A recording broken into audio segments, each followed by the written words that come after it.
তুলনামূলক আমি প্রচারে ছিলাম রাজারহাট ডিস্ট্রিক্ট 2-এ। আজকে 2 নম্বর ওয়ার্ডে ওরা বিজেপির প্রচার ছিল।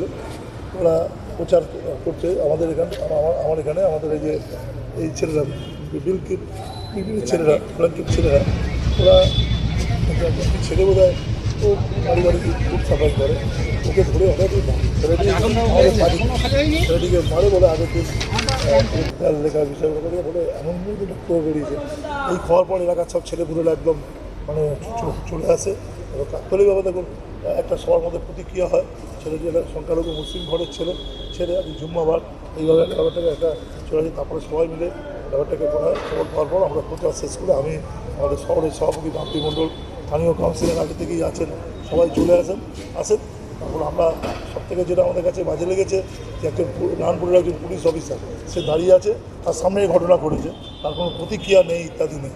শুধু তাই না, আমরা আজকে আশ্চর্যভাবে দেখলাম যে বিজেপির প্রার্থীকে আমি রাজারহাট দিয়ে আসছি, তার নারায়ণপুর জোন তিনি রাজারহাট অবধি তাকে পৌঁছে দিতে গেছেন যাতে বিষয়টাকে মানে থেকে নেওয়া যায়। আমরা তার তীব্র প্রতিবাদ করেছি, দোষী পুলিশ অফিসারের বিরুদ্ধে বিষয়গুলো করতে চেয়েছি। আমরা অলরেডি কমপ্লেন লঞ্চ করেছে পরিবারের পক্ষ থেকে, ব্রিগেডের পক্ষ থেকে। ব্রিগেডকে বলে যে দেখা হয় যেখানে দেখাবে সেখানে থাকবে, এটা পার্থিব কালচার এটা আমাদের নিঃস্ব অঞ্চল। আমরা সেই জন্য সবাই মিলে পার্টি কর্মীরা একদম নারায়ণপুর থানায় অবস্থান বিক্ষোভ করেছিল। আইসি আমাদের অ্যাসুরেন্স করেছে আজকের মধ্যে ব্যবস্থা নেই। আমাদের শহরের সভাপতি ওখানে ছিলেন, আমাদের যে আইসি অ্যাসুরেন্স করেছেন যে আজকের মধ্যে ব্যবস্থা নেবে। আজকের মধ্যে ব্যবস্থা নেবে বৃহত্তর আন্দোলনে আমরা নারায়ণপুরে শুধু পার্টি প্রতিবাদ হবে না, পুরো পাড়া ধরে গণপ্রতিবাদ মানুষ যাকে মারা হয়েছে তার অবস্থা এখন অবস্থা মোটামুটি ঠিক আছে। সিটি স্ক্যান হয়েছে, স্ক্যান রিপোর্টে অ্যাজ কিছু এখনও পাওয়া যায়নি। তো ছেলেটি ছেলে একটু ঘাবড়ে গেছে, কেন ওকে কয়েকটি ছেলে না আসলে ছেলেটি ওকে বাড়িতে নিয়ে যাওয়া হচ্ছে।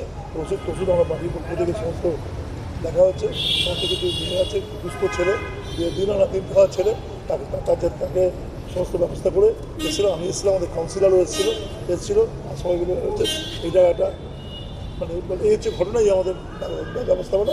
আমরা দোষী পুলিশ ব্যক্তির শাস্তি দাবি করেছি, তাকে ফিল্ড ভিজিট থেকে বিষয়গুলো করেছি, তার নিরাপত্তা আমরা করেছি। কালকে রাতে আমরা সুবিধা অ্যাপে আমরা বলবো, আমাদের নেতৃত্বকেও জানিয়েছি, আমাদের জেলা সবাই জানিয়েছি, আমরা আমাদের অফিসে বন্ধুদের অফিসকেও জানিয়েছি। আমরা মিলিয়ে দাঁড়িয়ে